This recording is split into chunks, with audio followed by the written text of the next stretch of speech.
New sweats. Working hard, got 2 jobs, Friday night, but thank you Lord, it's 2 checks. It's 2 checks. Yeah. Game of spades, beer to flight, I'm talking 10 straight books, you goddamn right. Now who's next? Off my table. Who's next? Yeah. Huh?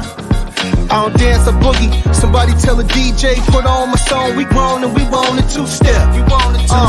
That's the new flex. Yeah, 2-step to this, 2-step. Everybody, come on. Come on. What's up, everybody? Welcome to Dragon Riders Media. This is the Behind the Bullshit podcast, baby. I'm your host, Dragon Rider, and today I got a very, very special guest, man. Look, I'm gonna tell you what. This is the first guest I've had on that's got their own game show, baby. Yes, let's welcome to the stage, Alpha Male. Yo, what up? Yo. What's happening, baby? What's happening? Oh man, hey, like I said, man, same shit, different toilet, baby. Like it's just, I mean, I would say it's like butter, but who in the world wants to look at that like butter? I'm just saying, it changed your whole mind about toast. Yeah, so you already know, especially as fake as butter is nowadays. Hey, you don't know. Hey, look, I just watched the video. Hey, life is bullshit, just like the butter that coming out these stores now. Yo, I can't believe it's not butter. I can't believe a lot of this shit. To be honest, like, wait, did this just happen in the store? Yo, open a bag of chips, man. Remember before we already complained about a bag of chips. We opened the chips, big ass bag. You got like a little bit. You got like a half a bag in there. Now it's a quarter. Yeah, it's like a quarter. Hold up. Hey, that's that inflation.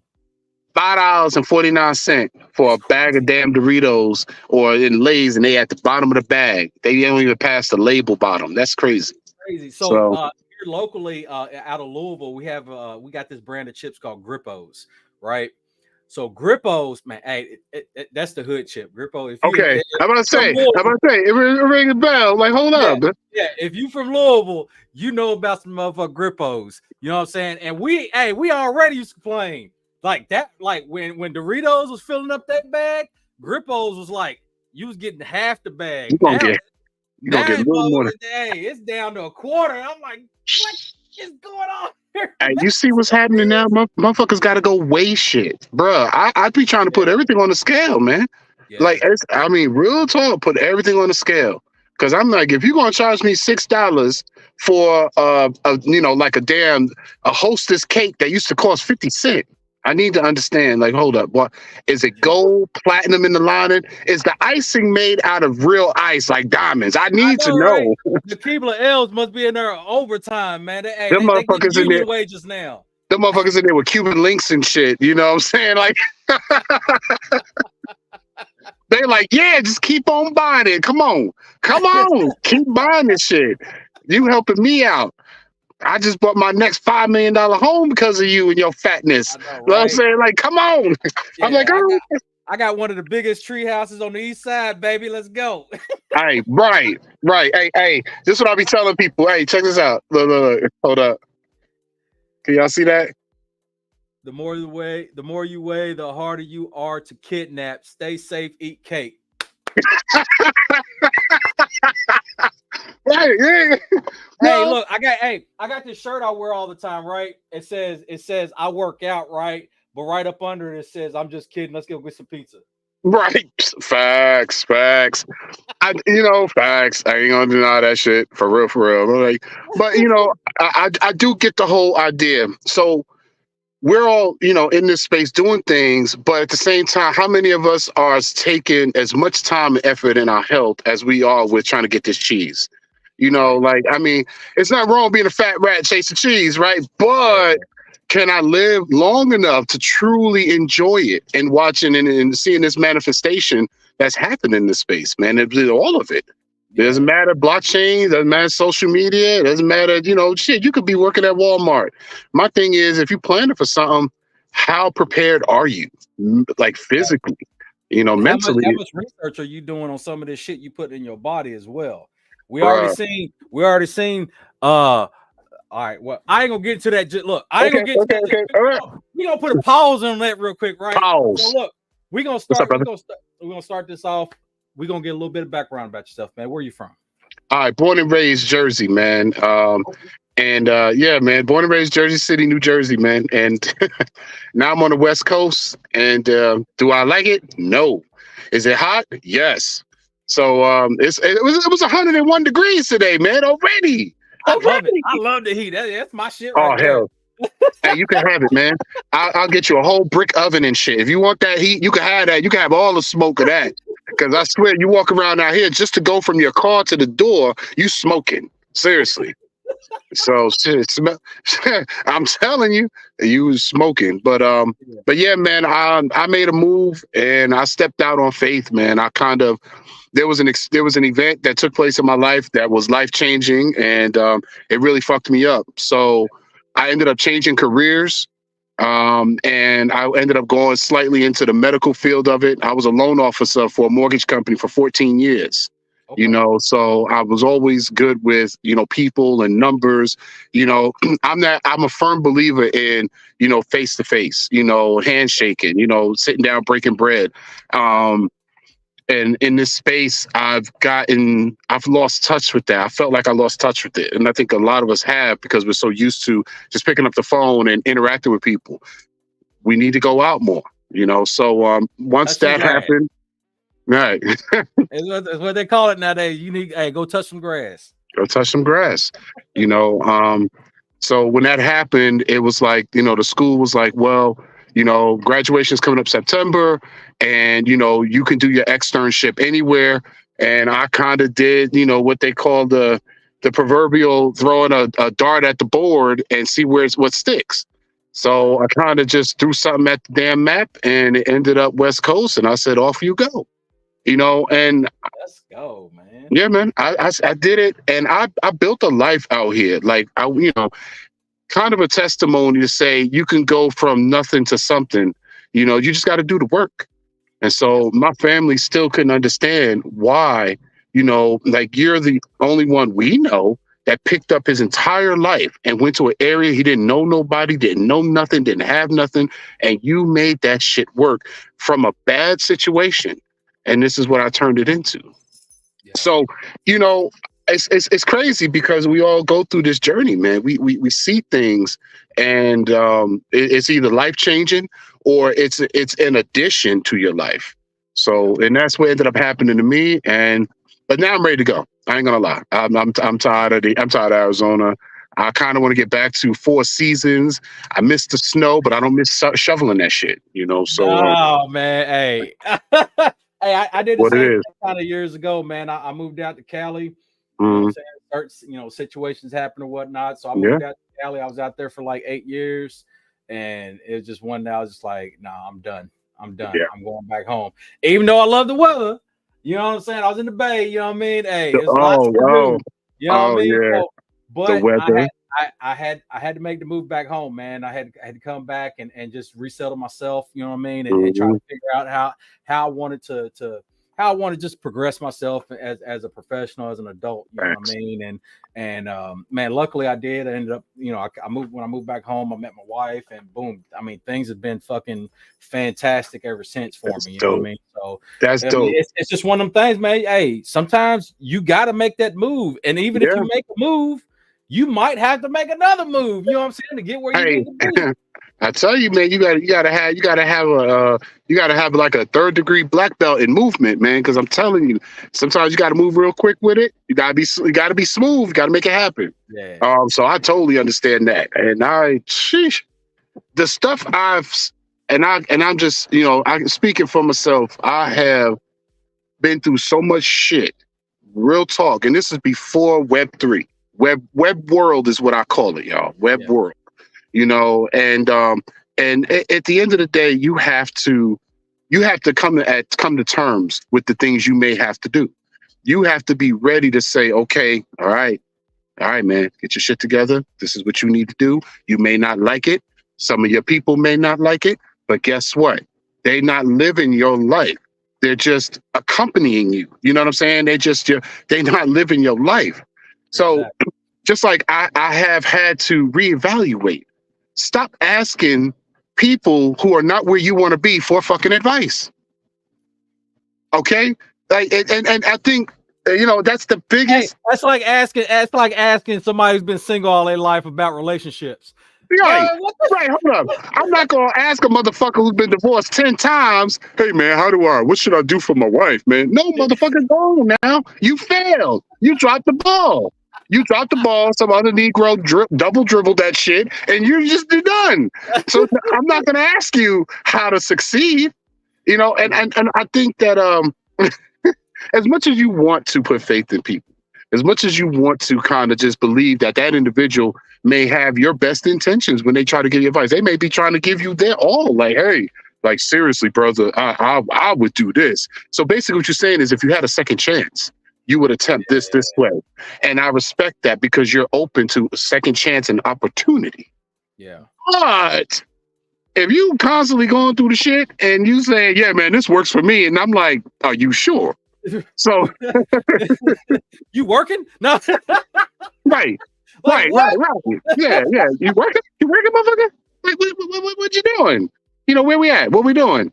You know, I tell you, Nessie said it best, man. You know, what we doing? Like, I'm always, I'm telling you that right there. That's it. Yeah. So, and shout out to Nessie, man. Yo, and you know, not for nothing, shout out to everybody that's paying attention and tuned into this stream. I guarantee you're gonna hear something, you're gonna learn something, you're gonna love everything. That's how that works. I heard that, man. So what got you into Web3 and crypto and stuff?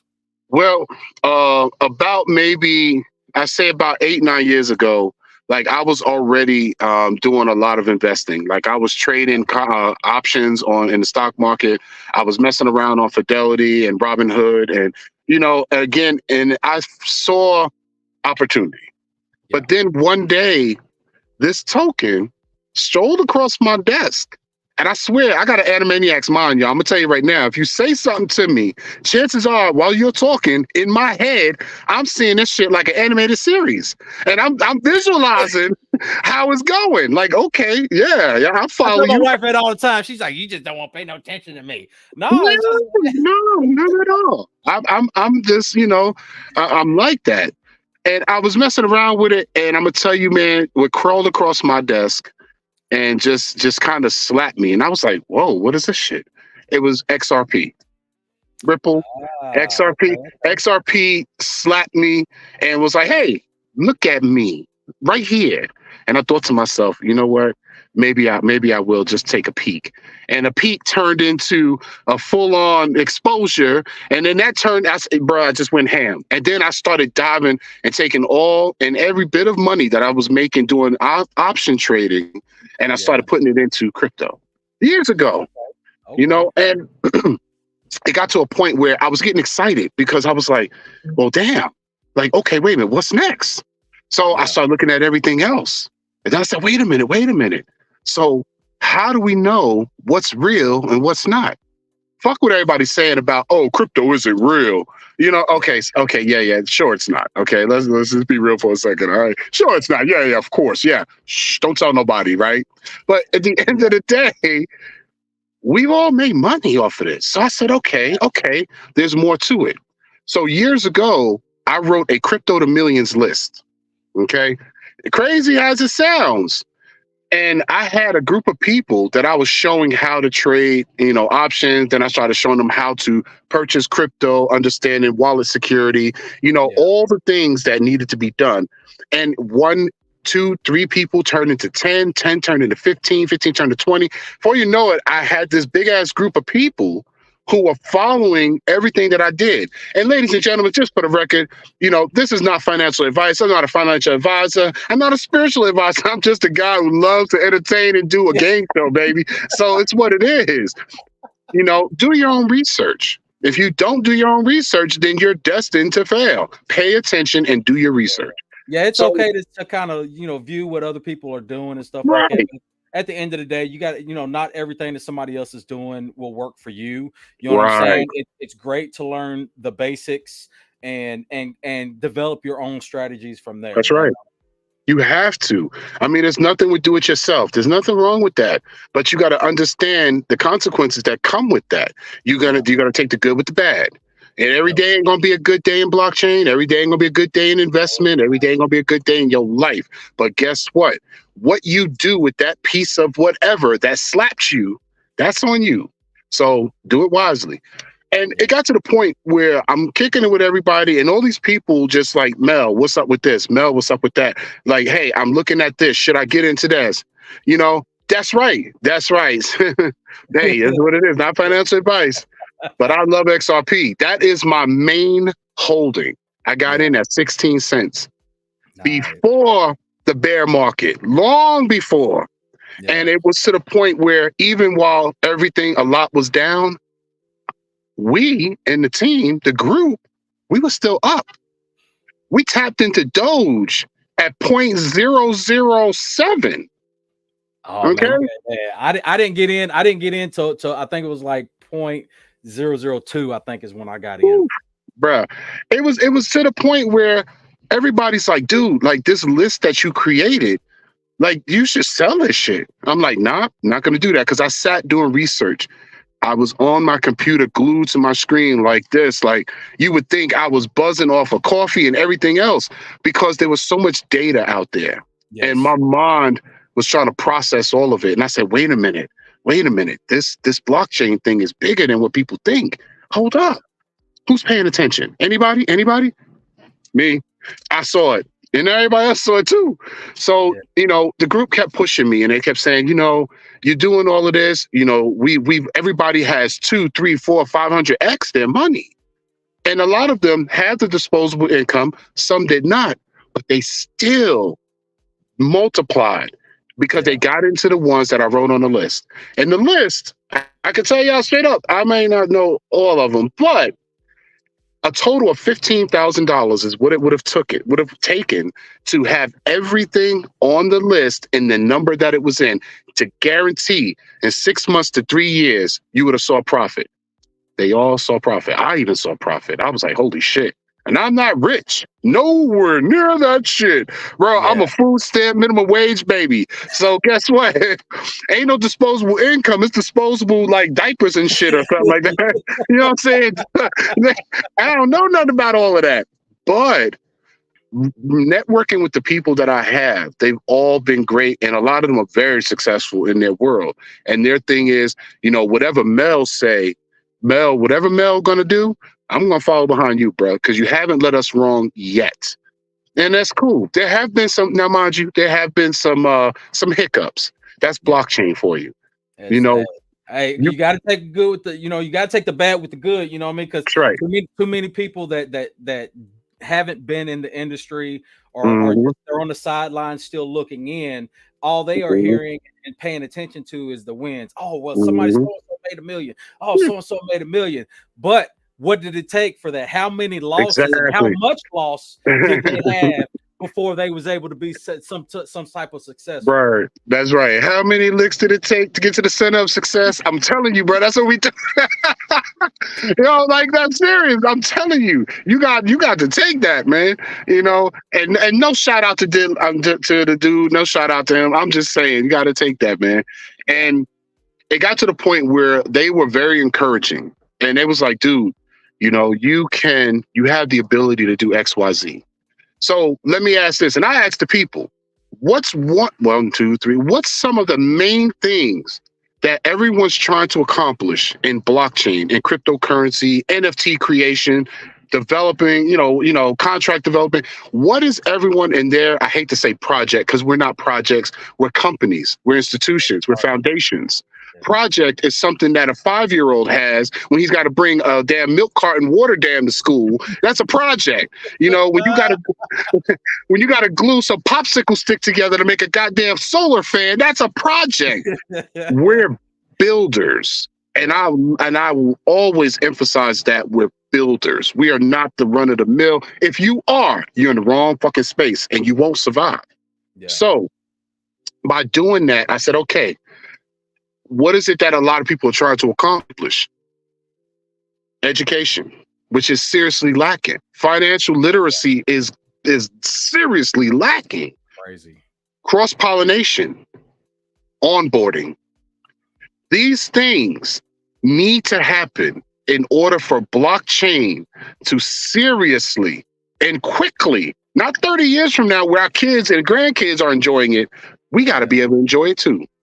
Absolutely. So I found a way. At first, I thought I'd just start a podcast, or I start doing YouTube. I'm like, yeah, let's talk about the journey. Because again, you don't know. Shannon Sharp said that shit best. He says, you don't know, you can't judge a man by where he's standing because you don't know where he's been. Yeah.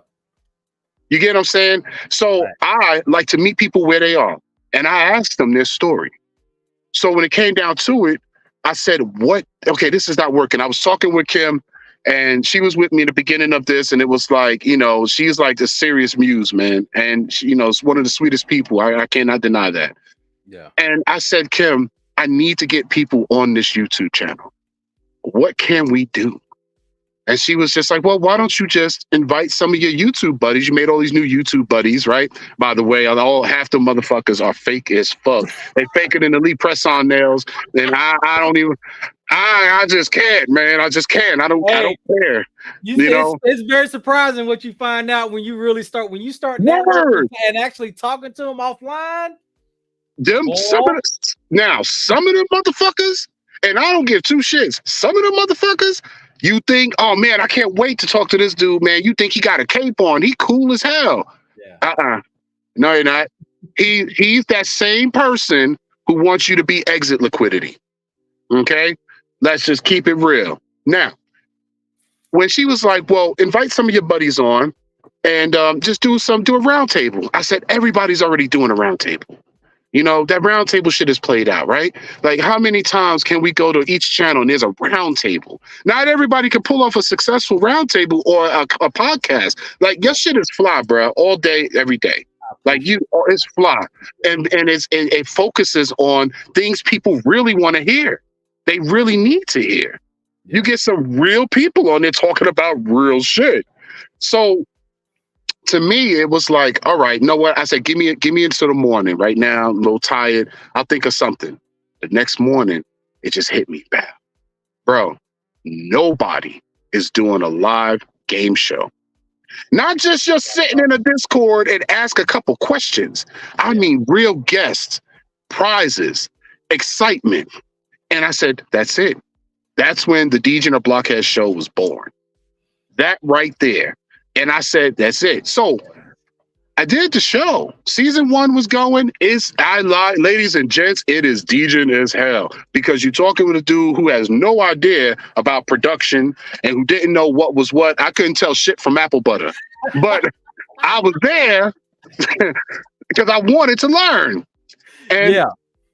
So what it was, going through the episodes and just doing little things and, just feeling it out, it was like supposed to be a community leader, a community member, any community member, and a content creator.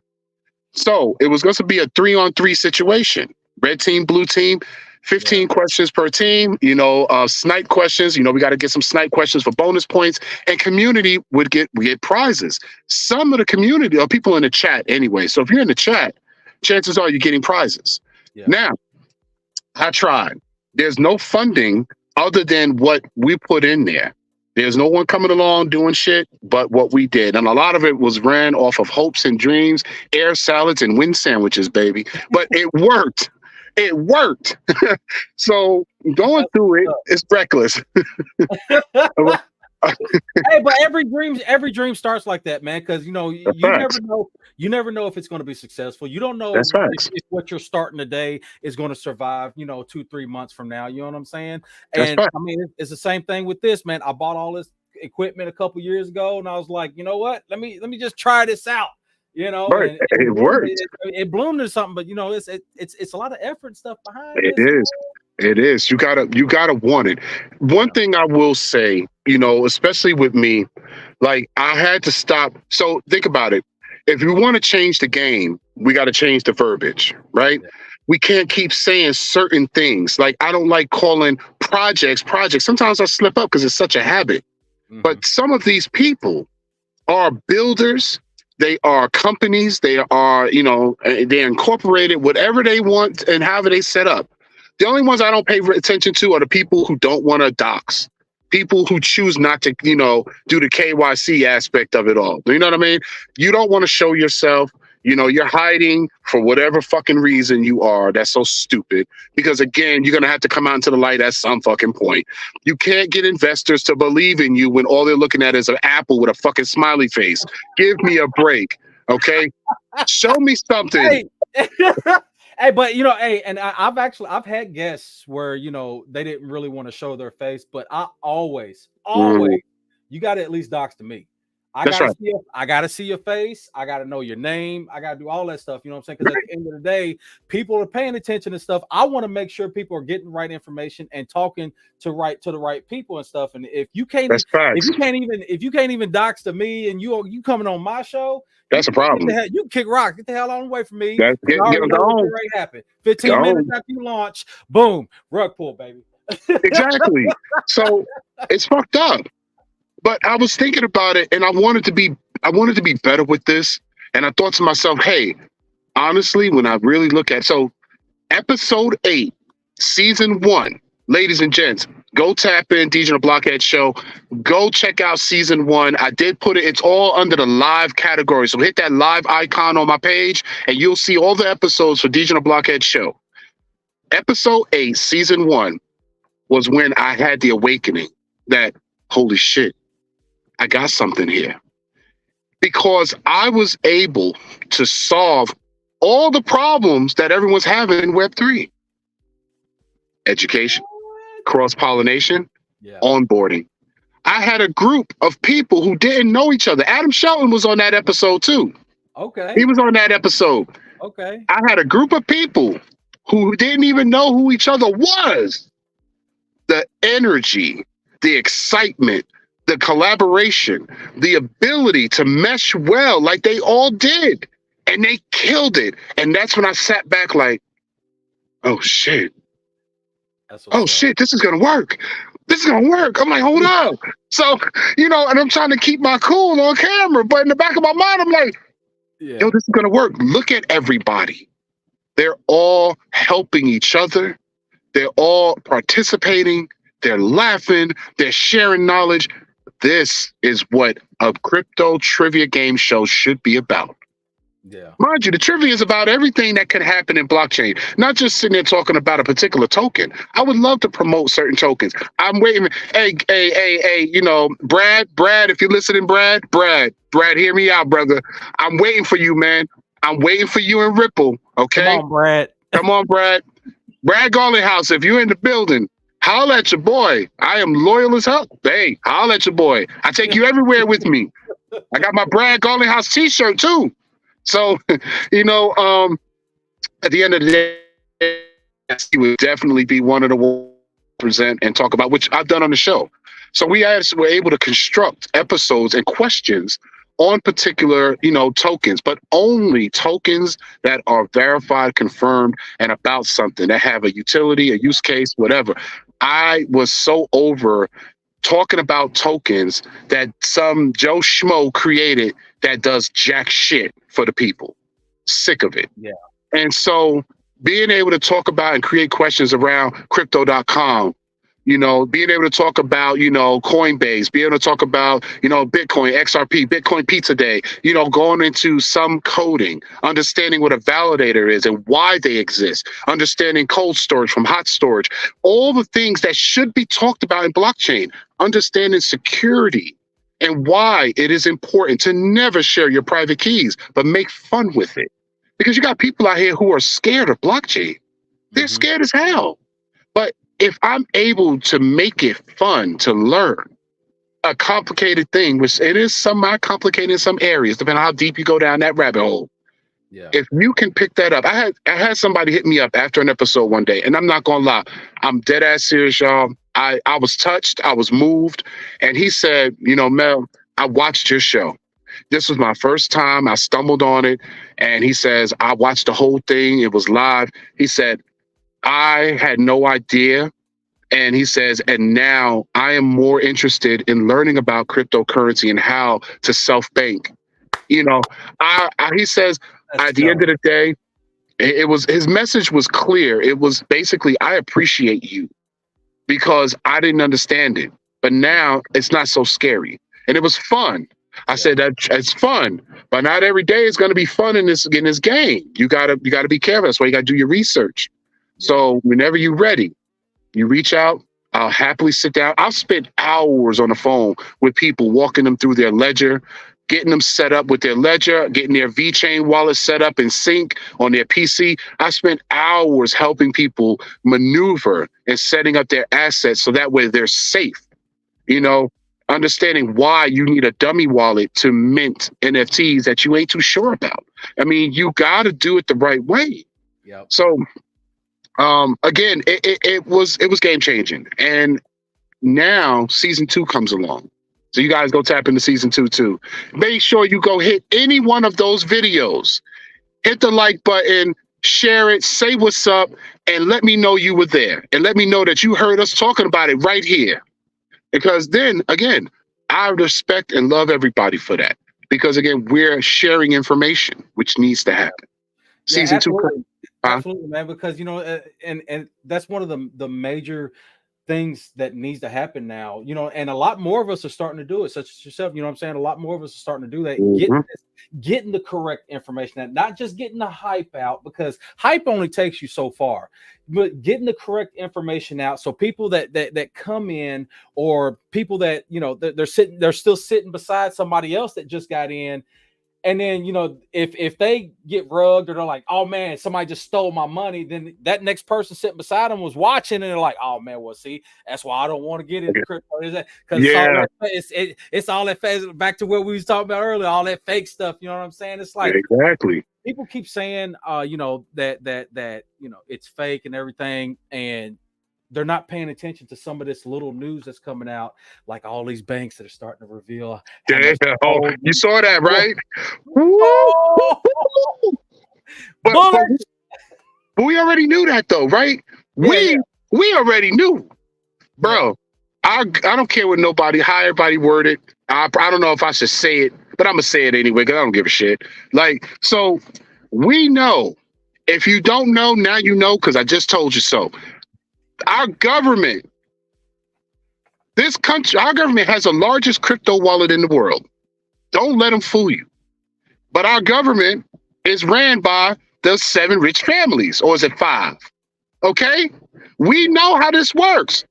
When you see Rothschilds step in at this time, when I first got wind of it, they held 9% at that time, years ago, of the XRP supply. I believe they are to about 15, maybe close to 20%. Yeah. XRP, Bitcoin, Ethereum, XLM. You think they're not touching these? Pay attention. And when you hear people like Warren Buffett say, buy gold, buy silver. Hey, he's right. He's right. Buy gold, buy silver too. Pay attention, people. Now, some people don't think XRP is going anywhere. That's okay. But when they do flip the switch, you'll know. So at the end of the day, pay attention to what the big dogs are doing. Look at their portfolios. Like they say, follow the money. Follow the money. Follow the money. And these guys know. And there's some nice wallets that I track that when they make a move, I make a move. Bruh. And I make some profits. Now, I remember we talked about you gotta take the good with the bad. You gotta get your licks, and I get it. I got. Now, as much security as I put out there, anyone can get got, because some people have the ability and the capital to make it look so good. But now you got to dig a little deeper. So there was that project. Warren Buffett's in crypto. Yeah, he don't let him fool you. So here's the thing. Warren can sit there and be like, I'm not buying crypto. I'm never going to buy digital assets. But then he sent a message to his assistant, hey, go buy some of those digital assets. All right. Look, they not stupid. I guarantee. He's a businessman, right? He likes percentages. And you know why I give Warren Buffett props? Not because he's so goddamn rich. The fact that this man didn't make his first $1 million until he was 50 fucking years old. A testimony that it can come at any point of your life. Yeah. What you do with it, that's on you. So Hey, but see, and that's the problem too, is like what you said earlier with the financial literacy. Like if you've never held $10,000 in your hand before, if you get it, you come from the bricks. Like some of us, you know what I'm saying? Hey, you get that $10,000, you're like, oh my God, this is so much money. Oh, this is it. And then next thing you know, poof, it's gone.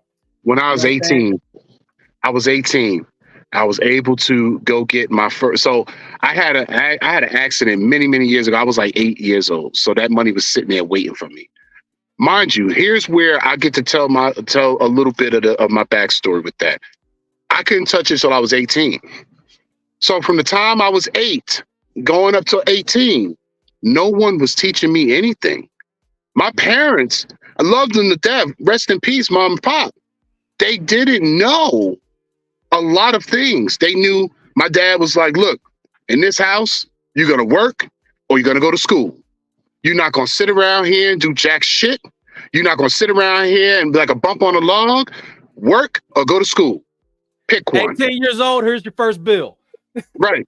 But if you ain't already at the house, look, here's the bill. Here's the light bill. Right. That's right. I got my first job at 15 years old working at a video store. I missed my motherfucking prom to go work.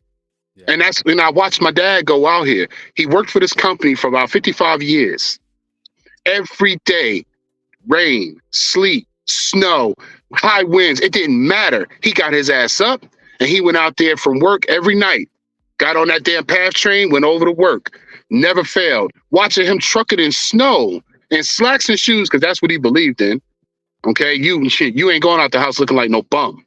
Yeah. So he trucked it to work. We could never say that hard work doesn't pay off. Now, at the end of the day, you look at it and you're like, you know what? What did I learn from that? So you don't stop, you don't quit, and you put your go balls deep into it all day. So don't have a dream, embrace your vision. Because children have dreams. Adults, we have visions. And I believe that until the day I die. That's my hill, I'm gonna die on it. When I turned 18, I got that chunk of money. You know, first and foremost, I gave my mother half my money. Then no questions asked. Them motherfuckers at the bank on Journal Square was like, oh my God, I wish I had a son like you. Gave my mother half the money. The other half, I jerked off with it because no one told me what to do with $50,000, $60,000. Yeah. So now, hindsight, I think about my mama and how, you know, she was excited and happy. She went and brought an organ she wanted. She loved to bake. She got all the things she ever wanted, you know, and I felt like I did something for my mom. I wasn't the perfect son, but I did something. Now today, hindsight, I wish I never gave my mother that money. And the reason I say that, because I should have been able to show her, Mom, this is what the world is doing right now. Yeah. How about we put this into, you know, a whole term life insurance? How about we do XYZ? You know, if I wish I had have known, and I wish my parents may have had an idea, but they're old school. So we only know what our parents teach us and what their parents taught them. But the game has changed. At the same time, you know, these schools and stuff like this, you know, the Rockefellers, you know, they own the education system.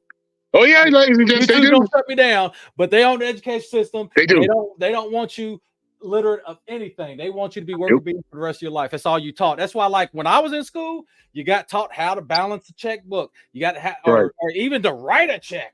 You got taught how to balance your bank account and everything like that. They don't teach that shit no more because they don't want you to. Not at all. And that's, but you know what? This is where we are able to disrupt that system. The wheel can be fucking broken. That's why they are trying so hard to censor social media. It's because the sharing of information nowadays is out of their control. That's right. Out of their control. Y'all know that, ladies and gents. If y'all don't know, now you know. I'm telling you. So, hey, look. Hey, the watchdog's eyes on us right now. Right, they coming. They looking at us right now like, you motherfuckers. You say one more goddamn word. It is like, wait, you know. I'm gonna put a time capsule in your coffee. Like shit. Like well, but it's crazy how that works. And it's like, do you remember, okay. Remember, anybody seen damn. Fist of the North Star. Anybody? Bro, you seen Fist of the North Star? So let me tell you one of the lines I love the most. When that motherfucker said, no, he said power without perception is spiritually useless and therefore has no true value. My thing is, wait a minute. Hold up. Isn't knowledge power? Now, how many of us understand the knowledge we hold? It is. Wait a minute. So TV taught a lot, more than what schools were willing to teach. Yeah. And I remember so much shit, bro. I could run lines from Thundercats, bro. Like, hey, it's like, hey, that whole thing. Have you seen that one with Scrooge McDuck circling around? He's talking about the financial system and how inflation works and taxes and everything like that. Send it. Dude, Okay. That is circling on TikTok right now. That is circling around in a lot of different places, man. And I don't know if they're trying to shut it down or not, but man, it's every time I see a post up, it gets deleted. But I seen another one somewhere else. Yep, send it. Just like that one, I guarantee nobody can find it. Well, you can probably find it. You got to look. That one that Bill Cosby did. Now I know some of y'all don't like Bill Cosby for whatever. That's fine. But the motherfucker, pudding pops. Right? He gave some pudding pops. But that motherfucker was on back in the 70s. He did a walkthrough explaining Black inventors in history. So detailed, and even breaking down on the maps. That video, you may find it, you may not. I can't find it. I thought I saved that shit in my phone because I knew it was going to take it down. If you don't open your eyes, ladies and gents, you will miss everything. And you got nobody to blame but yourself because you were either too lazy, too afraid, or too busy listening to your friend who don't have nothing, ain't got nothing, ain't never going to be shit because you trying to fit in. So you listen to them. No. Take control of your destiny, your path. Exactly. Stop. So and that's one thing that kind of like pisses me off when people start talking about that. Oh, I'm oppressed and victim. Hey, the only one that's going to oppress you is yourself. Up here, this is your oppression, and they teach oppression. They teach you to be a victim because they don't want you to grow. They don't want you to succeed. That's right. They just want you to stay up under that thumb. That's knowledge. Right. Free yourself. Get the knowledge to navigate this world and to break free of those chains, man. Facts. Speaking of that, perfect example of something that's inspiring. How many of y'all know about Kevin A. Williams? And Walk, the artist. So one of his art pieces, you've probably seen it, where you'll see, the black man with the globe over his head and the woman is sitting on top and she got the sheet wrapped around her, right? Yeah. Then you see the other one where the guy is in chains and shackled and his head's tilted down and on his head is a key. And the lock is on his waist by his abdomen.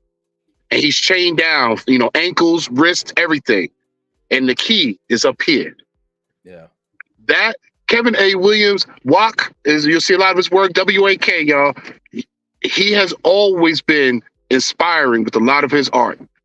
That's an old school artist. Like I listen to all of that, So just like I was back then, I was reading books with Michael Baisden. A lot of people hated Michael Baisden, but some of his books was on some real shit. We all seen that. The stories he told. And I think to myself, people put information out there that they experience. That's what you and I do. We talk about what we experience. Yeah. And if a person can follow along, that's great. If they can't, then maybe we can help. But don't do what I do. Yeah. Take what you picked up and spin it into your own. Make it work for you. Because my journey was designed and made on a trestle board long before I was born. When the creator made that trestle board and he designed a plan for us and put us here, we all have a purpose. I could have been dead years ago back in Jersey City, but I'm here today, survived accident, shooting, stabbings, fights. I've survived. And it's for a reason. So what is your purpose? Are you afraid to find out? Or are you just don't have a clue on how to look for it?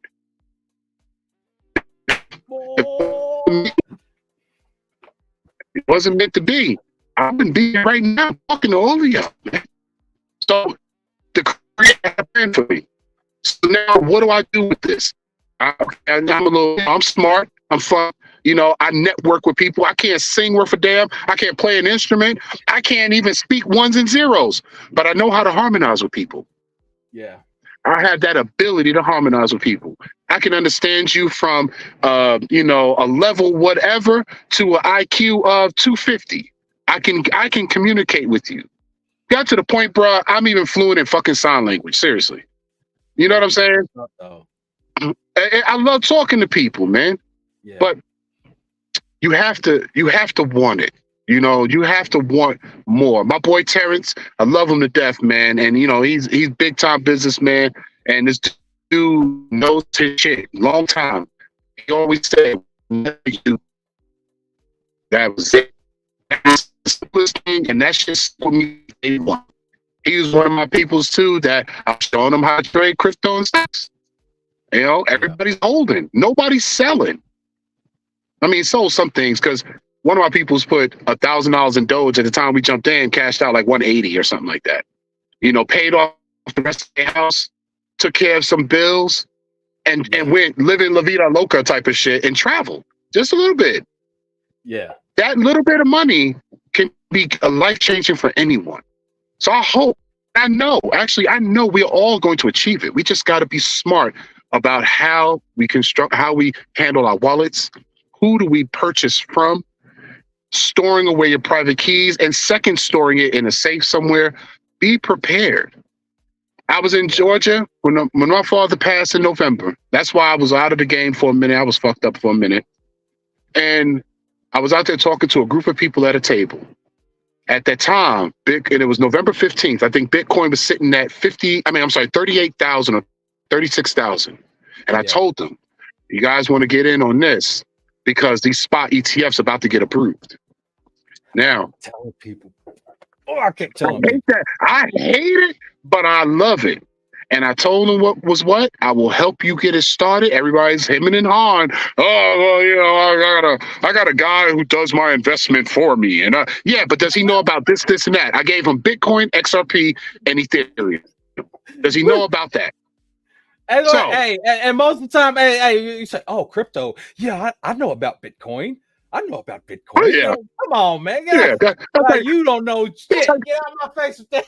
Right. You don't know shit. I swear, I was going to name the show You Don't Know Shit, right? Because, again, I set it up with the intention to deliberately stump people, to show you that we don't know everything about crypto. Blockchain as a whole, I mean. So, exactly. There's always something to learn. Yes, sir. Look what happened in February. Where was Bitcoin sitting at? 60-something thousand? 70-something thousand in February? So from November 15th to, let's just say, February 15th, Bitcoin damn near doubled. So did the man know what he was talking about? Were you too afraid, or were you just like, hey, I'm not fucking with that? Okay, that's okay. You don't have to. I live off the blockchain, y'all. The only reason I use banks and credit unions is so I can convert it into crypto. Onboard and offboarding. That's it. I've taken control of my wallets. I had 44 wallets, bro. I cut that shit down to 29 because there was a lot of tokens that were wasting my money. Like that fucking, I'm still mad about that bullshit Banana Task Force ape shit. The motherfuckers ran off. Bro, I didn't lose probably as much as some others. But I know between the NFTs and the fucking tokens, I lost almost 18 grand. Pissed the fuck off because I ain't rich. So look with that. The old dude Sway, he was the one that did that. He did. So I didn't know that he was behind that Metropolitans. I fuck that shit. I didn't know about it. They paid me to promote that, right? Man. Along with a whole slew of others, man. And Yeah, that's how he did it. 15 minutes later, 15 minutes after they launched, Sway pulled like 150K or something like that. Yes, he did. It was crazy. That's what he does. Now, Sway he's a smart motherfucker. He's smart as shit. Either he's smart as the motherfucker or we are dumb as shit. But he got that off twice.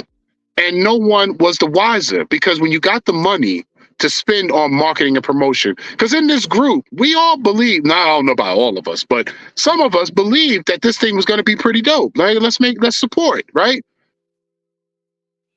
Zach was in there. Let me see. Crypto Family, Hobbs, Adam. Adam. We were all in there. Whoa. Right? Believing we're gonna make some bread. I like to believe that there was a possibility that this could have gone the distance if people done it right. It could have. We could have, probably made some dough off it. It was fucked up. But now when that happened, everybody dispersed. Like, oh shit. So I don't even talk to any of them anymore. Now, mind you, I think I've reached out to Adam a couple times. Like, I DM'd him. If you busy. Yeah. But again, we don't know. Sometimes you got to take those licks. Yeah. But that was the first and the last time that I let a project pull a fast one on me. Bam, That's baby. Hey, that was my one. Hey, dude, that was my one and only, dude. Mhm. Hey, from then forward, Right. I stopped making content for like a month after that. I was like, Yeah. no, fuck this. Yeah. I need to reevaluate. You got to pause. Yep. So then when I came back to it, I was like, with a whole new mindset. Look, hey, unless I see some names, faces, driver's license, hey, do not reach out to me. Nope, I ain't taking no Show pay. me. Hey, I deleted everybody that was paying me for whatever stuff, to have their logos and shit up. I deleted all that shit. I stopped taking money for that. I was like, nope, I'm done. I'm doing things on my own terms. That's right. That's right. I felt like I never invested in meme coins and tokens like that until that one. And there was another one that just fucking vanished. Before that, I was only on, like I said, XRP, XLM, Ethereum, Bitcoin, ADA, Algo. I've been a straight Harmony. I ain't gonna lie. See, that's the thing. That's the thing, right? Even Harmony. How many people are tapped into Harmony? Now, you know what I'm saying? Right. Exactly. And we got in early. Yes. Nobody thought. Hey, when I found out about crypto.com, I was I was like, what? All this stuff. Oh man, this looks good. Man, this is gonna soar. Dude, I got into Crow early. I got in all that shit early, right. Man. Bro, I tapped into the Crow. I tapped into Tectonic, VVS. I started tapping into everything that was connected to crypto.com. Yeah. You guys ever look at why nobody's fucking with crypto.com? We're gonna, Gary gonna go after everybody, but have you heard him say crypto.com, you're next? Not fucking once. Nothing. Bruh, we're trading crypto, contracts on crypto.com and Forex. Okay. What they got going on. Though you gotta wonder what they know something, but they're doing it in pieces and letting it out. I love crypto.com for that. I do. I love them for that. I got on Voyager. I lost millions of tokens in Shiba Inu. Hey, I lost all of my ApeCoin on Voyager. Oh, they got. Did you get the email though? I just got an email the other day that they filed or did something. What the fuck that's doing for me? That was a few months ago. No. That's a new one. I got a new one. I'm gonna send it to you. I'll send it to you in the DM. I just saw it in my email the other day. Why y'all giving me an update of what Voyager did or doing? So I thought to myself, that's the whole thing. Motherfuckers, if you relaunch, you better give me my goddamn bread back. I want my Shiba Inu back. I want my 18K ApeCoin back, baby, right now. I want it right now because when Shiba Inu was up, I was in major fucking profit. They locked that shit down for how long? And what happened with Shiba Inu? All you could do is just sit there, look, open the app up, just sit there, and we'll just watch it. Just sit there and look at it. Just look at it. Like, hold up, you motherfuckers. That Let me right get my there- money. That right there is when I stopped keeping my shit on exchanges and stuff. I got multiple wallets, offline wallets, and other devices that keep offline. Like I've got I've dispersed my shit over a few of them. So if one gets hit, you ain't getting everything. That's right. Don't keep all your eggs in one basket. That's you goddamn right. And that's what a lot of people at the same time, a lot of people don't understand that's the beauty of crypto as well, because you actually own your tokens. You go to the ATM, them numbers on that screen, it ain't there. It's gone, baby. They don't lint it out. They don't lint it out. That shit is gone like a motherfucker. That shit gone. Crypto's fake. Come on, man. Bruh, I bought this fucking car with crypto, man. Like, I'm just saying, it's.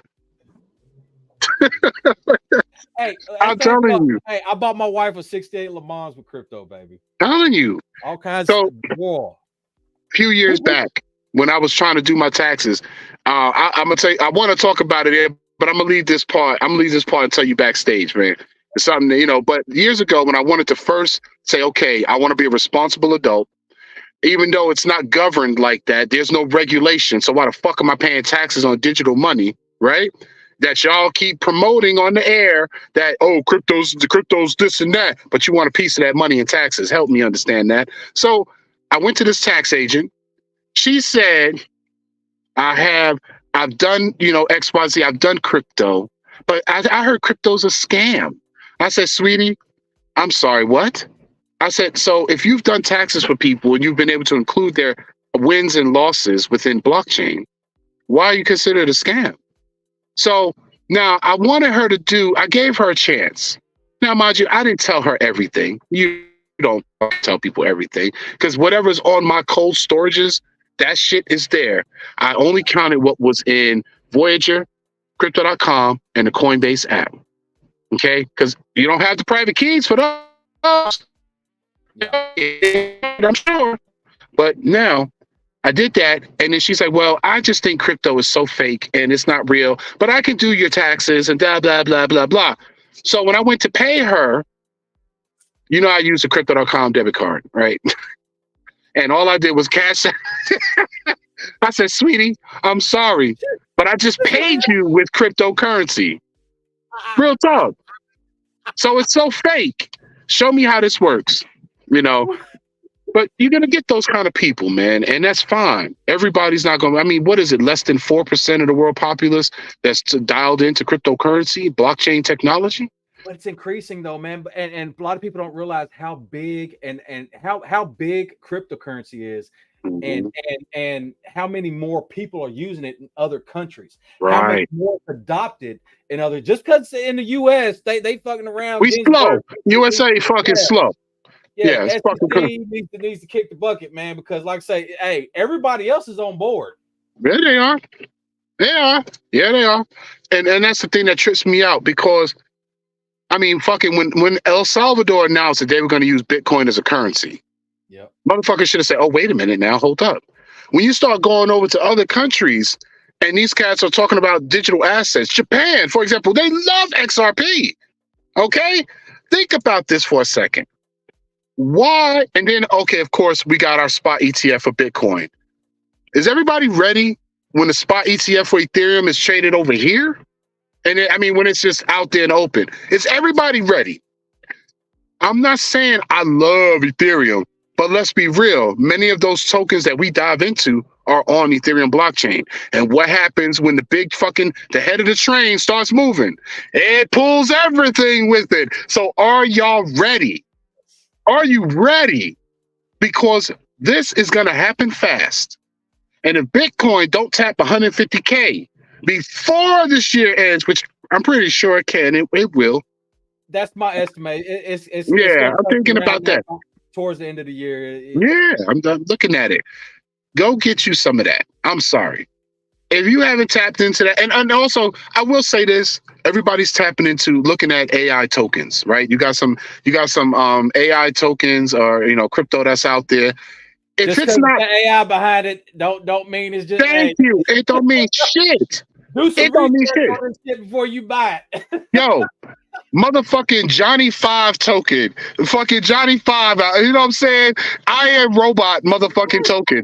And if you're diving into that, Who Johnny Five is though. no, they don't. They don't. So back in the day, there was a movie. You know, it's called Short Circuit. You know, and Johnny Five was. alive. Yeah, Johnny Five was alive, man. He was like, fuck that. He was running from the cops and everything, man. He was a thug, Hey, he threw some of the slickest jokes too, man.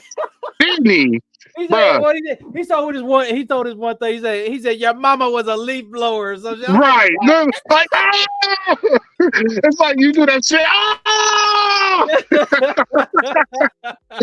Yo, that shit was funny. But at the end of the day, if it's not backed by, let's say, NVIDIA, I'm sorry. Was I the only one that made a little bit of bread off of NVIDIA? I cannot be the only one that made a little bit of bread off of NVIDIA. Hey, Seriously. when I heard Pelosi had bought some, Oh, don't get me started on that bitch. I'm sorry. I'm just Yeah, let me see. Wait, she got this. She got that. Oh, wait a minute. Hold on. Maybe I need to look at this for a second. Yeah, she did it a different way, and they got away with some things. Let's be fucking real about it. You know, all that insider trading, and ain't nothing happened to her fucking ass, right? Yep. Made millions off of that Visa shit. Made fucking bank. Okay, Hey, how is it that politicians get away with murder? their track record for trading is better than professional traders? Uh-huh. Make it make sense. Insider trading. Excuse me. Sorry. Right. They voted yes on that bill that increased. You know? I'm just come saying. on, man. I'm just saying. Come on. I'm just saying. And while you guys are researching Nancy Pelosi and all these other politicians, go look at something else on a brighter side of things. Go look at these board members of Ripple. And if you have the ability to get registered as an accredited investor, okay, listen when I tell you now, go buy Ripple stock. Telling you, when that drops and it goes public, it ain't gonna be sitting at $40-something a fucking, you know, for their I forget this offering or whatever. But as a credit investor, you can go buy that shit right now. Yeah. Epic Games, you can go buy a bunch of shit there because they haven't gone public yet. You need to have at least $1 million in assets or something like that, or $1 million in profits each year from your business, whatever the case may be. Register your shit. And I'm in there. People don't understand about Ripple and stuff because they're just like, oh well, the coin, that blah blah blah blah. It's not about the coin. It's not about. It's going to be a global payment system. Yes, you goddamn right, bruh. So hey, that right there ought to be like, oh, you want to fucking talk? Excuse me, you want to talk? Yeah, you want to fucking talking with you? I done muted myself. You want to fucking talking with utility? There's your utility. There's your motherfucking utility. Put that shit on. Yes. Even Batman had a utility belt. Shit. Show me your wallet, motherfucker. Right. Look. Let me say, look. Hold up. I like that. Show me your wallet. But it's true though.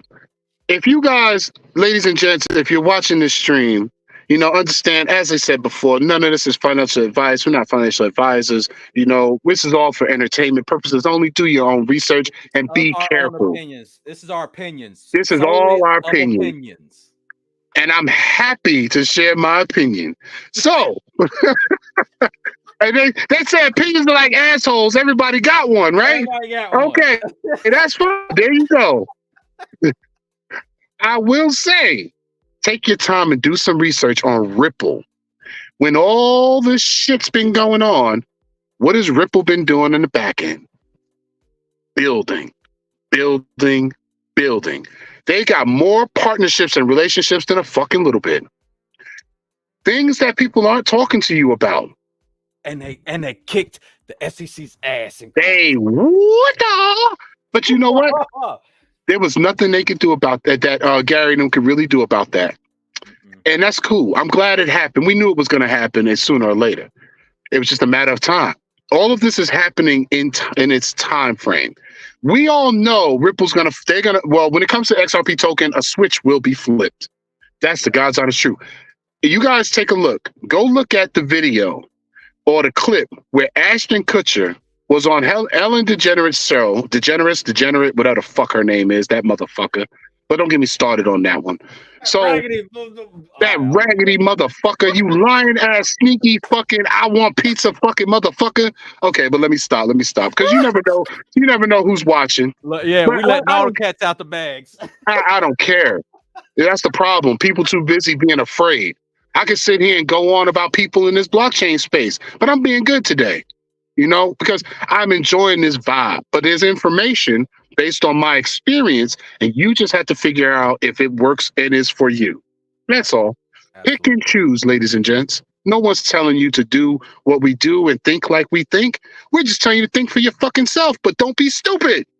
Okay? Don't be stupid. Go get some XRP. Go get some Bitcoin. Get you some education about yourself. Come check out the DJ the Blockhead Show, 9 p.m. Eastern. Winning season 3, jumping off the end of fall this year. I had to push it back because now I tapped in with a financial advisor and a talent agent, right? Okay. Where I'm going to make this work one way or the other. I'm not off the grid. I'm not off the map. I just kind of fell back and I'm reevaluating what I need to do. Ladies and gents, also, if you go to Twitter, follow me on Twitter, go check out the post. I'm looking to hire 3 particular people for 3 different jobs. But if I find a person that can do all 3, that'd be great. But you cannot, don't come to me applying, because I'm going to tell you right now, we are doing a background check. Okay? We are doing things the legit way. I am a company and I'm doing it the right way. Bam. We're not playing games with this. All right. We will be doing this the right way. There's a base pay plus commission. God's honest truth. You probably make more money off the commission, but there is a base pay because some people just want to cut their teeth. I'm looking for college students, even people coming out of high school who want to do an internship, whatever it may be. You have an opportunity with DJ and the Blockhead Show because we're building. I'm building. I got to say, I keep saying we, but I'm right? It's me. I'm building this, doing everything the right way. And so I'm looking for 3 people, assistant, God damn it. What's the word for it? Assistant producer, someone who could do social media management. I mean, really know how to do the shit, as well as someone who is good with video editing and graphics and things of that nature. It's all going to come together because what I'm about to do with Dobbs Show, y'all, it's different from what you saw in season 1 and 2. And I think it's going to blow minds. I've been out here networking, brother, talking to Web 2 companies, shaking hands with people that I never thought I'd run into. Yes. Real estate agents. I walked into a dude's house. Motherfucker, that shit had to be a $30 million house. And he was like, so talk to me about what you're doing. I looked, bro, first of all, I couldn't get past that. We were just in this little space area. Okay. I was like, I would love to see the whole house, but that'd probably take a day or 2. And I had no problems doing that. I'm running into people that have an influence and I'm building with them. Even certain, entities working for Circle K, places like that. Talking to the guy at Lucid, talking to the guy at Best Western, the owner of that particular one. You get what I'm saying? I'm talking to people and working on some things that this is what I should have done with Dobbs from day fucking 1. But it's okay though. Live and learn. Live and learn. You're not going to get nowhere looking at people's doors. You need to go knock on them shits. That's facts, baby. You looking at somebody big ass door, you like, damn, that's a big ass door. Oh shit, I wonder who lived there. knock on that motherfucker and they'll surprise you. Knock on that door. Hey, we all put our pants on one leg at a time. Well, maybe that's sometimes right. 2 legs if you're feeling froggy. But ain't nobody bigger than nobody. Ain't nobody smaller than nobody. We all walk this earth. We all gonna end on this earth. So guess what? I'm gonna treat you like the same. I don't care. I don't care who you are. Be ready. I mean? You gotta want it, man. It goes back to that whole you gotta want it. Yeah. Ain't nobody gonna come and give it to you. You gotta want it. You gotta go get it. You gotta go after it. And so I'm looking at, you know, the levels of progression. And like I said, my experience, which I'm looking for some also on some side note, if you know anybody who knows how to write a bio, I mean a real one that stands out, allow me to tell my story and create this bio for me. I don't want to use ChatGPT to tell my story. I want a person who understands, who can say, hey, I can word this the right way and tell your story. Because there's a background to it. Everybody wonder, dude, like how you do XYZ? Because I don't quit. I don't quit and I don't give a shit. So they be like, hey, you can't do that, Mel. Don't say things like that. Don't do things like that. Let me tell you something. This world is built on fucking bullshit and lies on so many levels. Why not say that? Why not fucking do that? Who wrote the fucking script of this life? It wasn't you.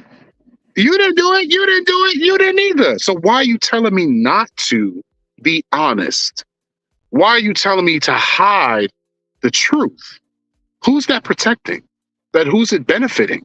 It's like, come on for a second.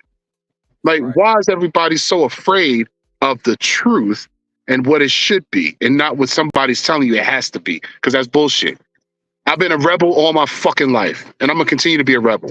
They're like, Mel, you can't do this with that show because, you know, the SEC is going to come after you. If you're giving away money, you're giving away prizes. First of all, this is the wild, wild fucking West right now. I'm a small fish. Okay? I'm a small fish. I'm not even a fucking goldfish in their eyes. You think they're going to come after me because I'm doing a fucking game show and teaching people something and having fun and giving away cash prizes? Because that's what's about to happen too. Season 3, y'all. If you hold a membership pass for DJ the Blockhead Show, I'm going to put this out there on you. This is the first time I've said it on public like this. Let's go. If you own a DJ the Blockhead Show membership pass, there's crew passes, there's VIP, there's director, there's executive producer. If you hold one of the VIP, director, and executive producer, every episode, there will be a drawing for each tier of those tiers. Crew passes ain't going to be no drawing, but I will allow people to burn crew passes to upgrade to the next tier. There's only 2,350 passes between VIP, director, and executive producer. You better take advantage because every episode I'll do a drawing, cash prizes, rewards for our holders. You could get crew passes. They go on like what, $20 or something like that? Buy the amount you need. I'll allow you to burn them, right? There's a burn wallet so you can upgrade to the next tier. No problem. But those crew passes, you want them because not only I'll be doing the drawings every episode, there'll be a drawing from each tier. So if you hold a pass and it's your forever pass, ladies and gents, as long as I live, and the show continues on, because I pray to God somebody pick this show up. Hey, Netflix, come holler at your boy, man. Okay? Netflix, come on, baby. Yeah. Hey, Tubi, come holler at me. I'll talk to y'all too, man. Let's go. You know? Oh, man, you see the shit. I ain't got no problems with talking to anybody. Hey, but hey, look, Tubi, you get it too, baby. That's what I said. They sleeping on Tubi. Don't sleep on it. So, again, being able to give something back to the people was what it was all about. The education was a way to give back. Doing the prizes was a way to give back. Cross-pollinating, educating, onboard, all of that was a way to give back. So I still want that. So you hold a membership pass, you know, at the end of the day, you are in there for the drawing. When the show is doing a live event, which there'll be plenty of that, doing it live in certain places, you got a pass. Guess what? Of course I'm gonna reward everyone who are pass holders. 2,350 people. That's it. So there's no more passes ever being minted. I'm not creating any more NFTs. This is it. And if you're riding with DJ and the Blockhead Show, Dobbs, you are in there for life. So it allows me to give those people and say, hey, thank you for this. I appreciate it. Look, Netflix, that's exactly what Netflix does. They pick up low budget, they turn it to high budget, and then boom, there you go. I tell you, if they got somebody that got my personality, god damn it, you the lucky some bitch, You man. already know. No, You already right. know. So I say, bring it. You know, and also before I forget, shout out to Victoria and the Rogue Bunnies.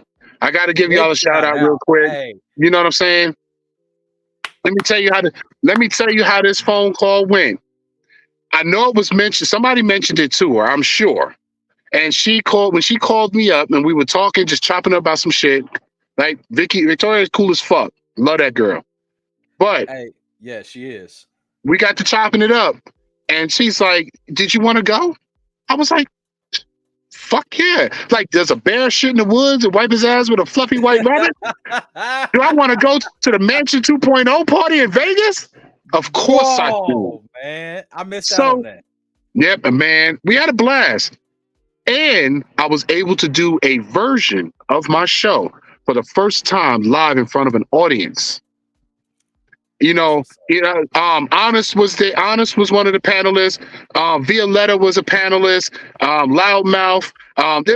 What's his name? Zombie NFT dude. What's his name? All these guys and these ladies were the panelists. Some of them cheated like a motherfucker, but they had it set up. Drinking like a mother. Bruh, a lot of them was cheating. Loudmouth is a cheating motherfucker, man. He was cheating. He was getting the answers from one of the Playboy bunnies. So, and it was to the point we had fun. But what did it was the fact that I was able to reintroduce myself to people. And a lot of them were Playboy VIPs. They were there. They saw, whether they were interested or not, they saw. I was heard. And afterwards, many individuals like, oh my God, dude, like, yo, that was fucking epic. Like, your energy is this and you're that. Yes, that's what's up. So now I'm in the eyes of people. Did I capitalize on any of it? No. I was rewarded with the opportunity to shake hands and talk to people and get myself out there. That's what this is about. Dobbs' show is not just to sit on fucking YouTube, ladies and gents. This is bigger than that. Jeopardy, Hollywood Squares, Family Feud, all of that. Price is Right. All about blockchain. No one is doing what I'm doing. You Google Degen or you Google Blockhead, I guarantee you'll see my face like. That's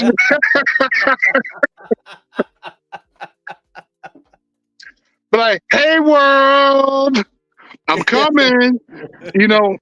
I would love to see this progress to levels, go beyond the basic levels of progression. I would love to see this happen. And this is why I do what I do. And I'm so passionate about it because I believe in this. No one is doing passionate about anything you believe in, man. Especially when it's your baby. You gotta be passionate about it. You know what I'm saying? Yeah. And help it grow and stuff like that. You know what I mean? Because ain't nobody gonna do it for you. That's right. That's right. Especially when it's new, ain't nobody else doing it. Nobody else is gonna. They don't even know how to handle it. So when you got something special, nurture the shit out of it. Old black grandpa, bro. Let me tell you something, man. Let me tell you something. But I'm real with you. I was gonna ask you if you knew his guy. I don't know who the fuck that is. I really don't give a shit. He got a bone to pick with you. I don't give a shit. Tell him to take his old ass somewhere. At the end of the day, I'm real with my shit. All right, I'm real with it. A lot of people can't handle real. Yeah, man. But that's okay. They don't have to. You got to remember, everything ain't for everybody, right? Right. So you either love it or you hate it. But again, I love people like that. You know why? Because as much as you hate me, you're tuned into me right now as we speak. Ooh, hey, look, hey, where the mic? I can't even drop this thing right now. Look, I'm a okay. as much as you hate me, you're tuned into me right now. So, hello. Now, and that's cool. It's okay. God bless you. Go with God. But it doesn't change the reality that I firmly believe blockchain technology is here to liberate us. Absolutely. It really is. There's an opportunity for that generational wealth that we've all talked about, the generational wealth that we kind of, not saying our parents couldn't provide or show us, they just didn't know. But we know now. So how do we make it right for the kids and the kids' kids? So again, generational wealth is there for the taking. Financial freedom is available. You just have to want to educate yourself. Okay? And and at the end of the day, you know how the washing machines, let me tap in this real quick. You know how the washing machines have an agitator to kick the dirt out, and it just moves, that agitator just keeps shaking, and that's how it gets it clothes clean. Yeah. Even Jesus had an agitator. Okay? We all have agitators. All right? So the agitator will allow us to be better. It allows us to kind of kick the dirt. So old grandpa, he's probably the agitator, but he ain't the catalyst. I can tell you that right now. But it's interesting to me because you wanted my attention. Because if you didn't want my attention, you wouldn't be saying what you're saying. Because apparently you think you know me enough, so you should know I'm going to say something. But because I love you, I love everybody, I'm going to let you ride. But you are still tuned into me. Thank you. Thank you for the views. So now moving on. Okay. I think that everybody has an opportunity, and I like to see everyone progress in this space. It's tough. Digital identities are a big deal. Everybody's paying attention to Unstoppable Domains. Shout out to Sandy and Unstoppable. I snatched up a ton of domains years ago and still holding on. That's coming. That's a thing. Yeah. It's not going to change. So we are in a digital era. Now, what we do with that, it's on us. We can't, we're too close to drop the ball now. And financial literacy is important. Being able, financial freedom is right there at our fingertips. We just have to get out of our own way, let the fear go, and learn something so we can do better with it. And generational wealth, man, it's there. I'm planning, I'm doing it now. We're all doing it as we speak. Yeah. So it's just what it is, man. I wasn't sure how long you want to do the show for, but I know I'll be going on and on, bro. My bad, brother. No, but hey, it's all good, man. I enjoy the conversation and stuff. And I know you. I hate the fact that you're in your car, though, man. Yo, but let me tell you something, and because you're a fan, I'm gonna kind of answer the question with that. If anybody knew what happened with Ponzi Pandas, that NFT project that I was duped into taking over. Oh yeah. I got duped into taking over. I said, yeah, I could do it. Yeah, I could do it. They was like, Mel, we know that you'll be able to do something with this. But that Ponzi Pandas, they ain't done. The problem is, like a great person ended up saying, NFT artwork and things like that, they don't fail because they didn't want to do the work. Most of them fail because they run out of funding. Now, for any I hate saying projects, but for any type of token or NFT artwork, it takes funding to elevate. I don't care who you are. You got people who have that kind of money where they can launch some bullshit and they rug the bullshit. Yep. At the end of the day, none of that is going anywhere. The stuff that was lined up for that, the capital that it takes, you have no idea what would have been happening then. But now it has to wait. And that's all it is. It's a waiting game. But guess what? I'm still fucking here. I ain't dip out. Dip out. You know what I'm saying? I ain't the person that creates some shit and dip. I'm still here. What does that tell you? So if you hold the Ponzi Panda, which you probably do, good job. We'll tap back into the pandas once this is taken care of here, one thing at a time. So I hope you got one. You probably do. You probably got one with the nipple ring hanging out. But I did get duped into taking over that fucking project. And you know what's crazy? You know, Mandox, some of the artists were a part of Mandox. And I was working with one of them, and I took the project over, and I said, okay, I'll pay this percentage. This is what it is. So we were working it based on what was sold. The thing that sucked the most, and I don't care, I say it, is that the artists, which are part of Mandox, a lot of them, they were not supporting the push for pandas and what was trying to be built. But they left it to me to bring it back to life. And I did. I bust my ass for that because I wanted to show people this could be something great. And it still is. The children's book still hasn't been launched. None of that shit that was set up, the merchandise, none of that stuff, everything got put on pause. Ran out of capital. Do you come in? Grandpa, you want to come in with the capital? Then in the meantime, shut the fuck up. Like, seriously, you don't know what it took.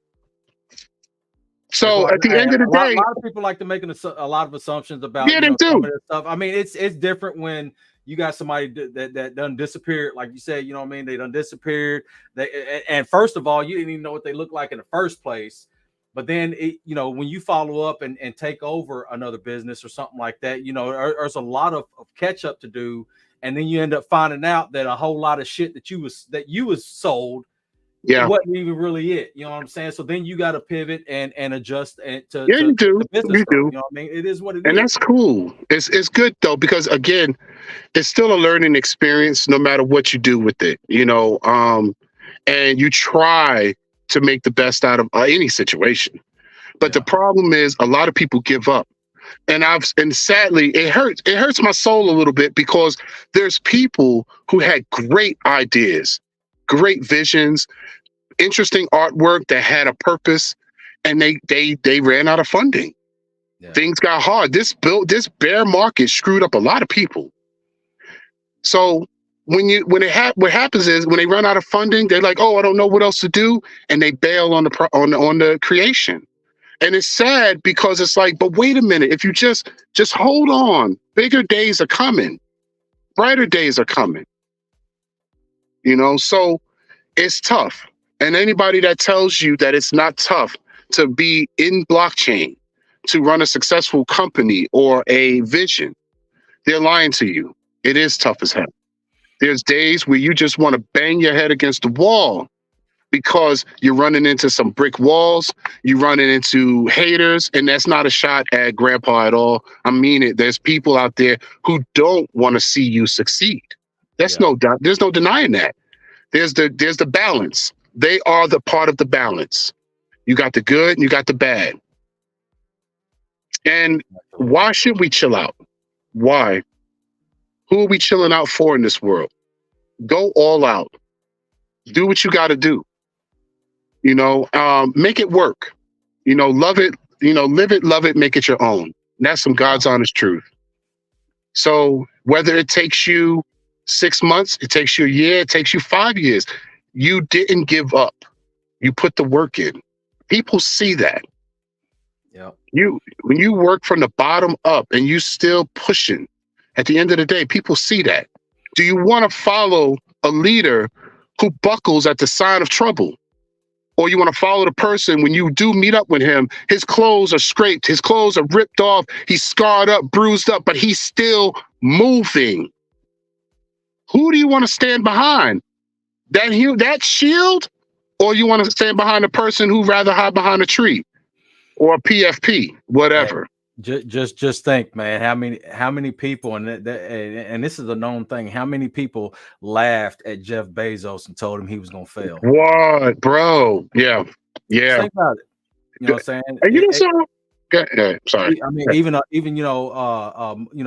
a basic rule of thumb, even a business, when you start a business, you don't even necessarily even see success for like at least 5 years. You know what I mean? It's just one of those things. A lot of people that don't start a business, or they haven't even looked into it or even have a business mindset, they don't, Yeah. you don't get that. There is a lot of growing pains when There you is. are running a business, period. There is. You're gonna fight. You gotta have, and it's good. Now, mind you, I'm happy for folks who get into something and they have a backing. Yeah. See, and that's where a lot of people drop the ball at. You back the wrong things. Now, in the end, if you come into this space you created something and you have a backing and this person is, he's your wallet man or woman, and this company is like, hey, we're going to do XYZ. Here's the money for this. Here's the money for that. That's different. You could build off of that. That's how it works. You hope that individual keeps their word and does what needs to be done and don't vanish on us. That's all we hope for with some of these companies in the space. I hope for a lot of them.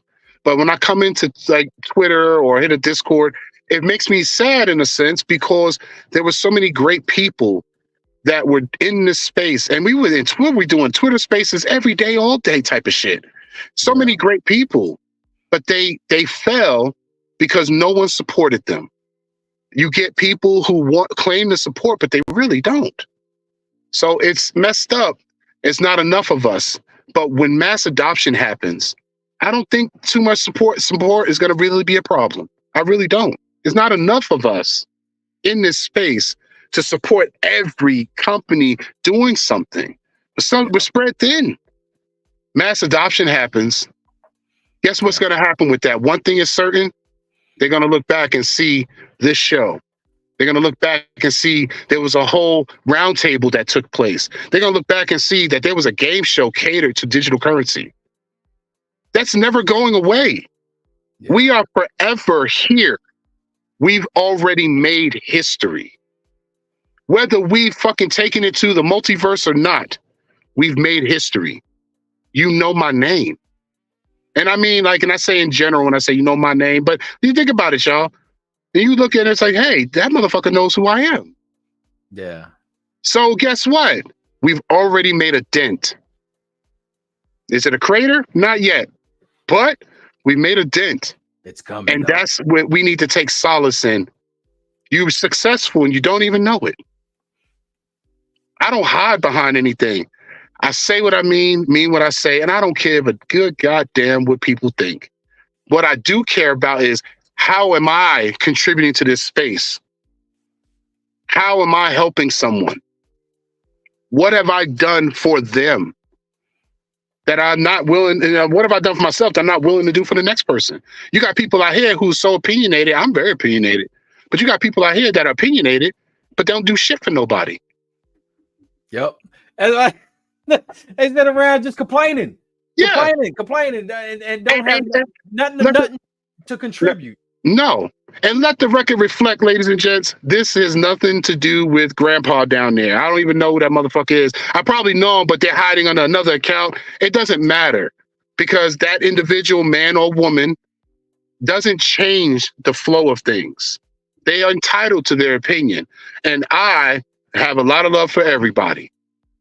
So don't think if you hear me saying XYZ, oh, no, because some things and some people are a non-fucking factor. It's just how life works. But some people are an agitator too. And that's okay, because we need the agitators. Some things are designed to make good men better. So now, what do you do with that? Make it better. Hear the voice, because that's what it's about. You want to listen to the voice. Hear the voices. Listen to them. Now, what can you do to make it better? Because apparently they have a problem with something. In this world, people are going to have problems. So what can you do to make it better? Not for them, but for yourself. But, it benefits them. When you know better, you do better. And again, everyone's entitled to everything. Like we said, opinions are like assholes. Everybody's got one. That's right. So I'm gonna get off my little soapbox. I pray everyone is able to benefit from the bull run we will be coming into. Some people say we're already in the bull run. I don't know what to think about that. We ain't there. I don't see it. I really don't. But everybody, do your research. Talk to your educators. Talk to the people in the space. Don't just try to do shit on your own if you're not doing it. Listen to someone else and learn how it's done correctly. And not every content creator has your best intentions in mind. I've talked to some of them so popular in the space in YouTube that don't even have wallets, like a ledger, a cold storage. They're doing it on their phone. That's not safe. I've had people who are doing shit on Cash App. That's not it. So get educated, ladies and gents, for your own benefit, please.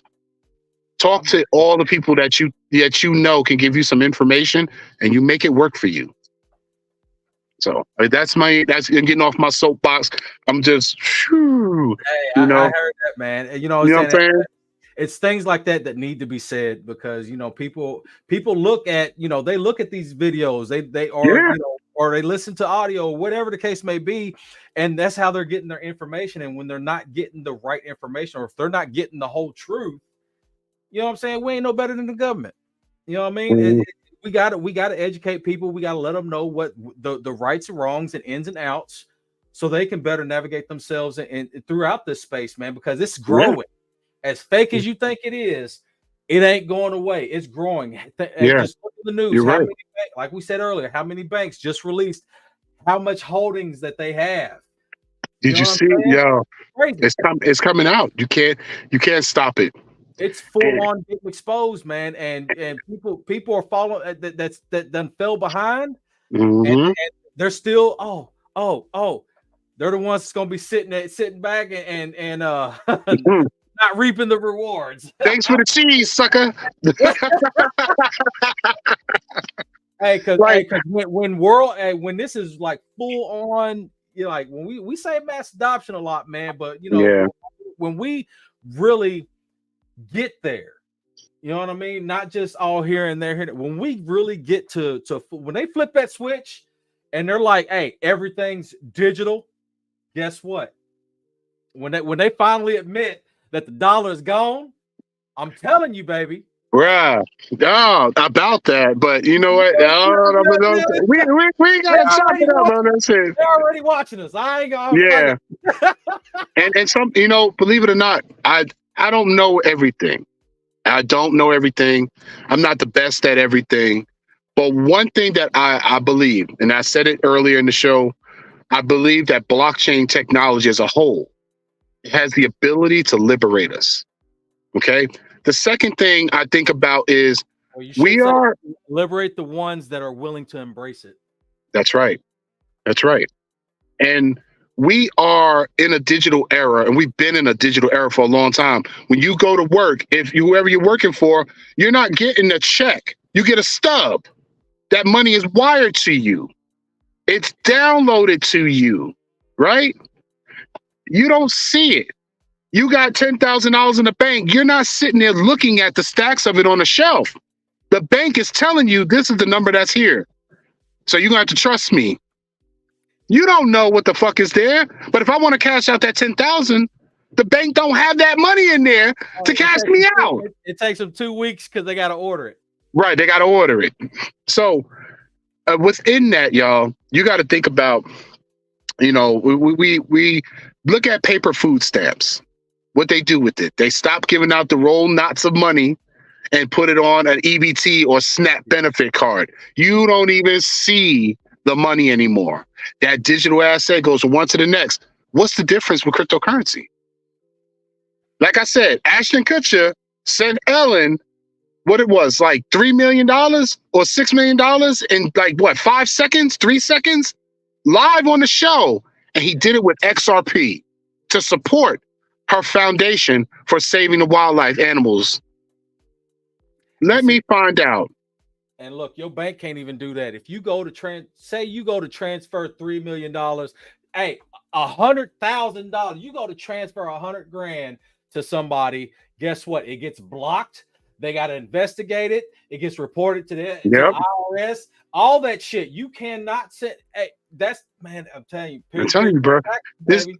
This is bigger than what people know and what they think. And I only pray to God that everybody at least takes the time to research some things. Absolutely. Ask questions. Whether you get into any of this stuff or not, it doesn't hurt to ask questions, and it don't cost you a dime. You got some people who are willing to sit and talk to you about what they know. And then you take that information, run to the next person, absorb what they know, and hopefully you're able to create something that works for you. Because it's all about you. You, your kids' kids. Generational wealth can be obtained right here now. Now, I can't tell you every token that's going to do that for you. I can only tell you what I believe in and what I have in my wallet. But at the end of the day, you still have to make a decision. But if you choose to sit on the sideline, don't be mad when a person walk past you and you're wondering why and how they're living so comfortably, because they took that leap and they educated themselves. So again, I've had plenty of people tell me, "Oh, I don't mess with that kind of stuff. I don't mess with that." That's fine. You don't have to. There's a few of us out here that are messing with it, and I'll let you know how it works out. But so far, since the beginning, it's been pretty interesting. And I can't wait to see where blockchain is 5-10 years from now. I can't wait. Absolutely. But that's it. That's it, man. I said, because I'm telling you, I'm gonna start preaching on your show, bro. Don't do this. Hey, look, all right, we're gonna split this up. We're gonna continue this on another. Yes, sir. Dude, because I'm telling you what, dude, this is hours upon hours upon hours of conversation, man. Yes, it is. Dude, we are only just grazing the cream of these topics that we've touched on, man. But you know, and each one is a damn show by itself. You know what I mean? That's right. But you know, and like I say, it's these conversations, getting these conversations started, getting people to be like, oh damn, oh man, what is this right? They go to Google. Let me look further into this. You know what I mean? So getting these conversations started, getting people's eyes open and trying to expand them a little bit to accept that, hey, the government tells us ain't everything, and guess what? There might be some other stuff out there that's going to work better for me. Right. That's right. So you know what I mean? It's just that's what it is. It just takes the conversation to get started. Mm-hmm. And it's still uncharted territory. Yeah. Okay. And so we're all learning something. And this is where we talked about you got to take those licks, but also there's those celebratory moments. Yes. This is all new territory, even for the government, sort of, somewhat, a little bit, but it's all new. No one had this blueprint well, I take that back. Someone had the blueprint, but at the end of the day, we're still new to it. We're babies. I don't care how much money you've made off of Bitcoin. You got ancient Bitcoin, congratulations to you. But at the end of the day, we're all still babies in this shit, trying to find our way, which is why it is the wild, wild west right now. Projects and companies go up, they come down because they don't know what to do. We're discovering what to do and what not to do. I've learned quite a bit. My passion and emotions have done a lot of things, but it has also touched quite a few people in this space because I am original and I love it. So to anyone listening and watching this podcast, understand there's something for everyone in here. You just have to find what works for you. And Black Old Grandpa, let me tell you something, man. I got nothing but love for you. Whether you're a man, woman, or indifferent, I got nothing but love for you. And anytime you want to chop it up with me, you know how to find me, apparently. So we are golden. We're golden. No diss to you. But I will speak my mind, and I ain't gonna let nobody fucking just say whatever and not hear something from me. Come on, you should know that by now. Hey, and at least at least reach out. Yeah, have a conversation. If you got doubts and stuff, have a. And a lot of people don't know how to do that anymore. You know what I'm saying? Yeah, no, they don't. Be like, look, I got questions about this. Would you mind, giving me some answers? Yeah, you know that'd be lovely. Reach out and touch someone. I believe children are our future. Teach them well and let them lead the way. Show them all the beauty they possess inside. Give them a sense of pride. Make it easier. But no, I love everybody, man. I'm that dude, man. I love it. You know, this is who I am. I'm gonna go to my grave knowing that I lived my life the way I wanted, and that was it. So I will say, because I know we're about to sign off, appreciate everyone who has dialed in, positive or negative. It doesn't matter. You're here, and that's what's important. So God bless you. And Vince, man, hey man, thank you. I appreciate you giving me your platform to speak on. And yes, you definitely have to be on the show for sure. It's gonna be epic. Like I said, season 3 will be a lot different because I'm taking it to the people differently. And you know, so it's work. It takes a lot of work. And some people say it may not see anything good for 2 years. It's coming up on 2 years come June, man. So I'm still here. I got the receipts. The show works. It just needed to be tweaked, which is where season 3's transformation comes in, which is why I've taken the time to talk with a financial planner, to talk with a talent agent, to hire people. It takes work and lessons. No sense talking about teaching people if I'm not willing to learn something myself. So I thank you all, and I appreciate the platform to talk on and just be free. Regardless, man, I would hug you all. If you're watching this, I'd hug you all. Trust me, because I'm never going to change who I am. I will only be better at what I am. That's what's up. I heard that, man. Look, and I really appreciate your time too, man. You know, I reach out to a lot of people, you know, and it's been a lot of positive responses and everybody coming on and getting some of the backstory on you know how you got started. And you know, it's just amazing to hear some of these different stories because you know we all have our own little story, especially in Web3 crypto. We all have our little story, you know, our beginnings and trials and tribulations and stuff, and some of our learning lessons and stuff. And, you know, and these conversations, you know, need to happen more often amongst us and to spread out these different experiences to give people some insight that it ain't all sunshine and rainbows in crypto. You know, there are failures too. And, you know, you just gotta, you know, take some of our stories, learn from them, and adjust and pivot for your own journey. You know, that's right. You know, that's what Craig said that over at MetaRods, and he pointed that out. He said, like I said, there's a difference between a failed project and a project that runs out of funding. Yes. So you have to understand who's who. Absolutely. But yeah, man, this is dope, man. So I'll probably go back and I'm gonna watch this while sitting down, sipping on a root beer and eating some popcorn, just to laugh at myself. Like seriously. I appreciate that, man. I appreciate it, man. And I appreciate everyone that came out to check out the podcast, man. This is episode 28, baby. There it is. I want to continue doing this. I got some great. I'm supposed to have as long as he confirms tomorrow at 9 p.m. EST. I'm supposed to have Double Take Jake on there. If you don't know who he is, do some research because it's cool and interesting. You know what I'm saying? Because I like to bring on guests in many different industries and stuff and get their different insights and their different backstories on where they began and how they got to where they are and some of the bullshit along the way. So you get a lot of it. And you know something? I think I gotta kind of pat myself on the back because I can and I have the ability to go off on a lot of fakeness that has taken place. But again, I label as agitators. That's it. It's agitators.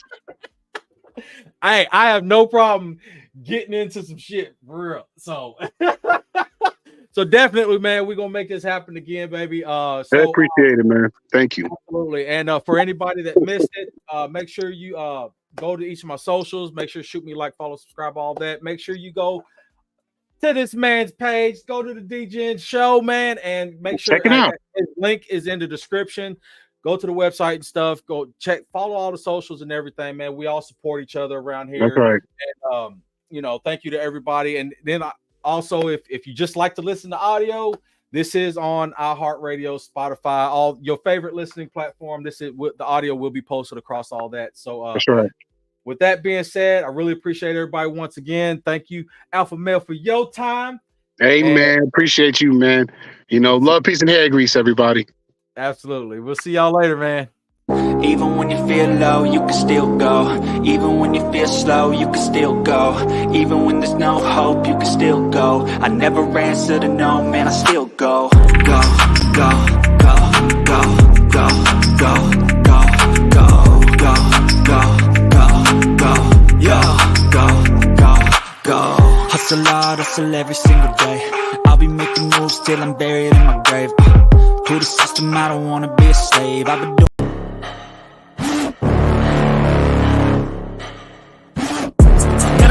inside of me, you better watch out if you ignite me. The road ahead of full prophecy to be the greatest beast the world has ever seen. I feed him every day.